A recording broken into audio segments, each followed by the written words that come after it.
In general, our aim is to vastly improve financial literacy within the country, as well as to educate investors, many of whom are seated here, with a view to have our citizens have greater participation in the capital markets.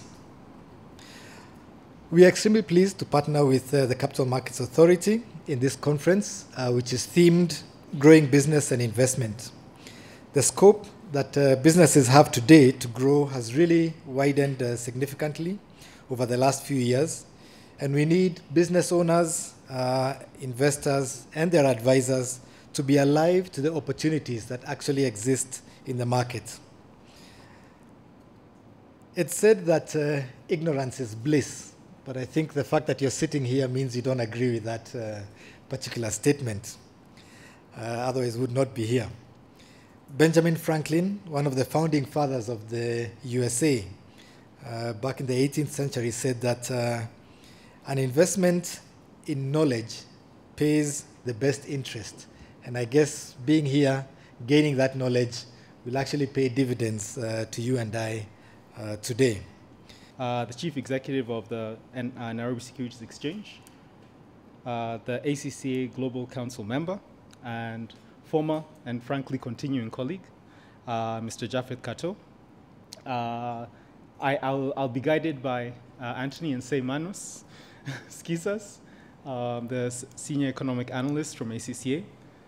All of you are invited guests, ladies and gentlemen, and critically, from our perspective, the press, because of the role we see the media in playing in helping to spread the word and really increase our scope of information dissemination and investor education as effectively as possible. You know, as Anthony said, it's almost exactly a year since we ran the last event with the ACCA. That event was targeted very much at really raising the awareness and sensitization of the media in their role in the financial markets and in devolution. And I think the fact that it's been a year, I think tells us that we need to work harder, to try harder to partner together. But it's also a further validation of the value that comes from our engagement, our partnership, as we try to grow information dissemination and the quality of financial reporting in our country. You know, from our perspective as the authority, we're especially grateful to all of you who are frankly, champions of industry. They refer to champions of industry as just large listed companies, but when you look at the role of SME business in driving the economy, this is where the engine of our economy is. And really appreciate all of you from taking your time out of your frankly very busy schedules to come to us, to engage with us and really look at how we can help you grow your businesses and by that effect, further grow the economy of this nation. As the authority, in engaging with our industry, we're just about to launch a 10-year capital markets master plan. And when you look at the theme of today's event, growing business and investment, that really runs to the very core of what we're targeting through the master plan initiative. We are trying to really build an understanding and really leverage the opportunities for the capital markets to play their proper role in supporting economic development across the board, be it from an infrastructure, be it from a business perspective, and critically from a learning, education, and awareness perspective. When you take into account the kind of targets we're laying out, we are hoping to see at least 3 to 4 new listings on the growth and enterprise market segment in every given year. So you are the very people who we see as the future of the capital markets in this country through that growth and enterprise market segment. When you look at the vision itself, which is the National Economic Planning document for this country, very clearly highlighted the critical role we see SMEs playing in economic growth, poverty eradication, and addressing the unemployment problems in our country. When you look at the data being released by the Institute of Economic Affairs, you see that SMEs are really the main source of economic growth across all developed and developing economies, and are responsible for about 77% of employment and 35 to 50% of GDP. You are truly really the champions of industry. And we congratulate you and seek to support you in that regard. The authority will continue to partner with the ACCA, which has really managed to become a standard institution with a worldwide network and vast experience in accounting, finance, business, and management training. And it was very important for us as we were trying to structure our stakeholder engagement to make sure that we're working with the right partners who can help us with the tone and direction of many of our messages to make sure that they land in the most appropriate manner. As distinct institutions, we've both developed several other initiatives revolving around engaging target groups, such as the media, SMEs, and structured forums, really to raise awareness and consciousness of financial literacy and improve financial participation in the financial markets as a whole. Now, you'll allow me to shamelessly do some plugging here. The Capital Markets Master Plan is currently out for industry consultation and is out until the 22nd of February. So we really, because of the underlying objective of that plan is really to support you, to see how the capital markets are going to support every key aspect of this economy. We need your valued input into that document to make sure that we're addressing the right issues and it has the right tone, to make sure that we'll be able to support you in an effective manner going forward. If you don't mind, and if you'll bear with me, I'll start by zooming out and looking at the big picture first. And I'm going to borrow from a lot of our findings from the Global Economic Conditions Survey, which you heard described earlier.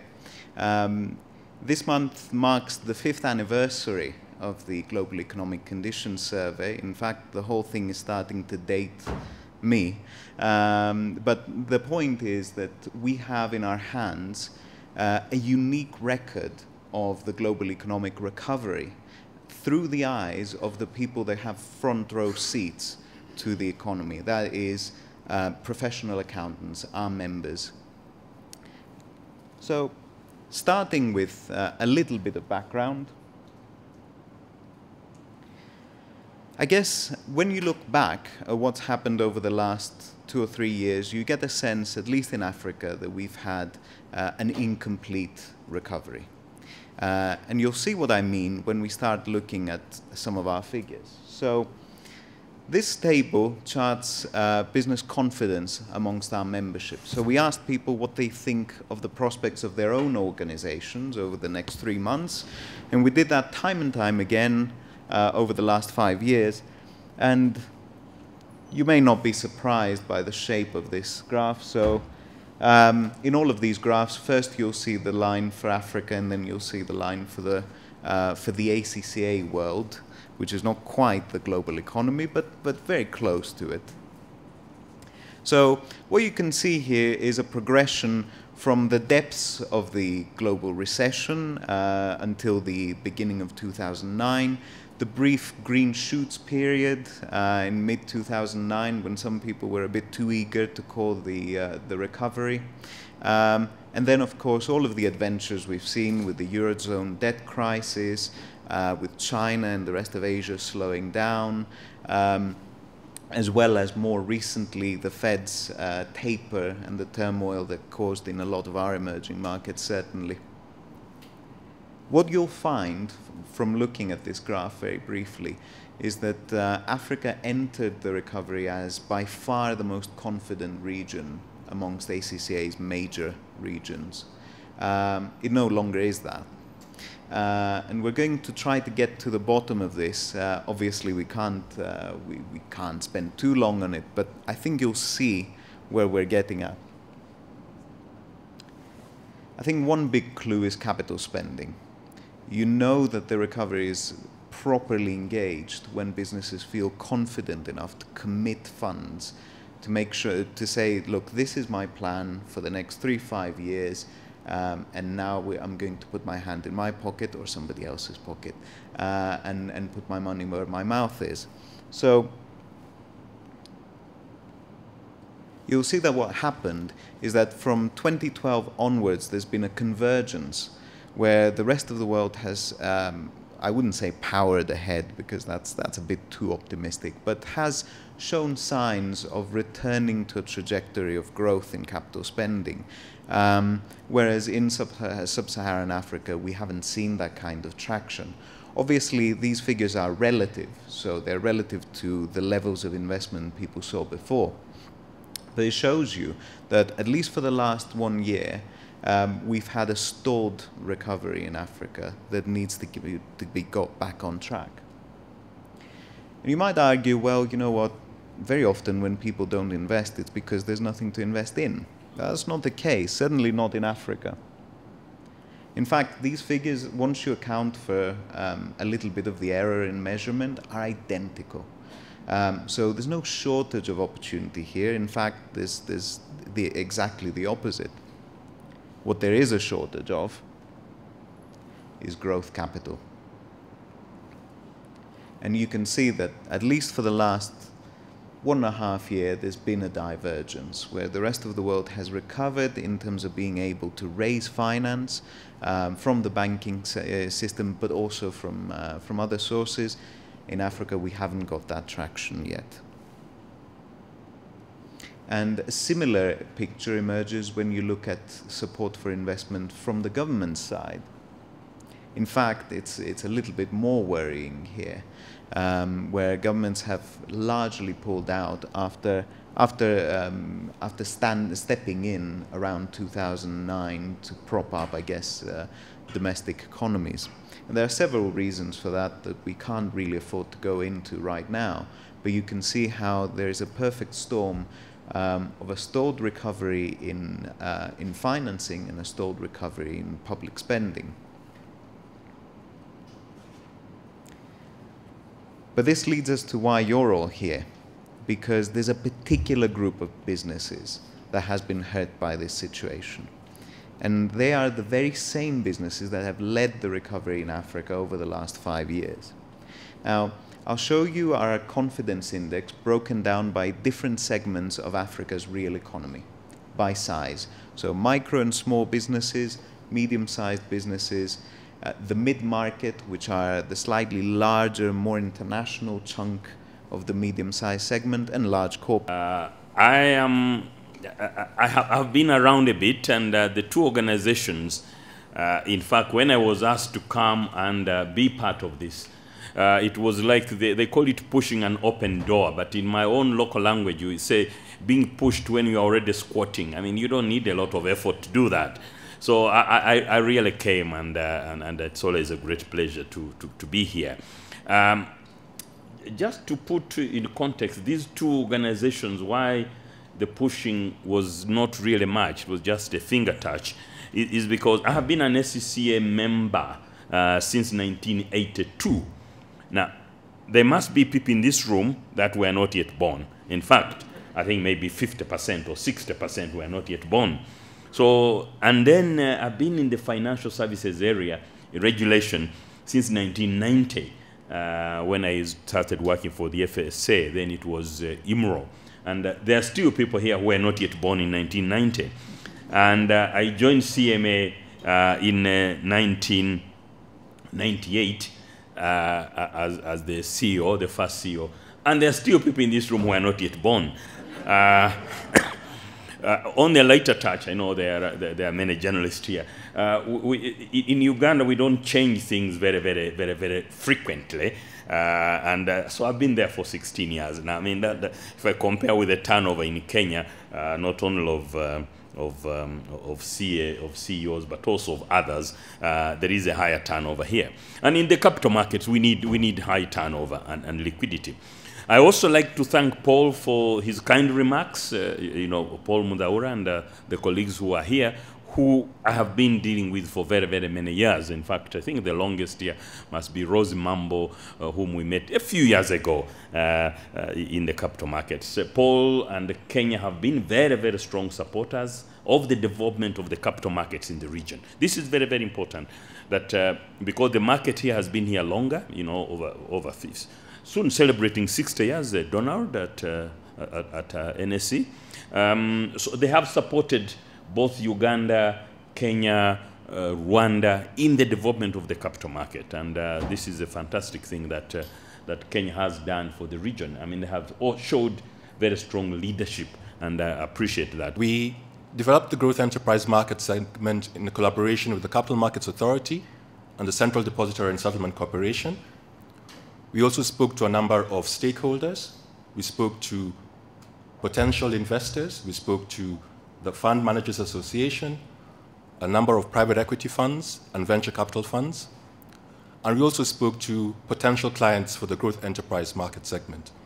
So when we were developing the rules and regulations for GEMS, we spoke to a number of companies which participate in the top 100 mid-sized companies initiative. So we exposed the regulations to them and discussed the regulations before we finalized them and had them gazetted. GEMS was launched in last year on January 22nd, 2013. We now have 18 nominated advisors, and I'll talk a bit about the role of the nominated advisor in GEMS. And we looked at a number of markets when we were developing the rules and regulations for GEMS. So we looked at AltX in South Africa. We looked at NILEX in Egypt. We looked at the enterprise growth market segment in Dar es Salaam. We looked at the AIM market at the London Stock Exchange Group. There's a junior market in Toronto, which we also looked at because it specializes in listing natural resources companies. So we tried to apply some of its successes in GEMS. On GEMS, you require a share capital of 10 million Kenya shillings. For the main market, it's 50 million Kenya shillings. And for the AIMs, it's 20 million Kenya shillings. When you list on GEMS, you need to just have at least 15 shareholders 3 months after listing. For the main market, you require 1,000 shareholders. For the alternative market, you require 100 shareholders. And the reason why we reduced the threshold of new shareholders is because we're cognizant of the fact that GEMS is targeting mid-sized companies, family-owned businesses who might not have a well-established brand. So you want to use your listing to develop your brand, to expose yourselves to the market, and then as the market becomes aware of you, new shareholders invest in the company and you grow your shareholder base. So the threshold for new shareholders prior to listing was deliberately reduced for GEMS.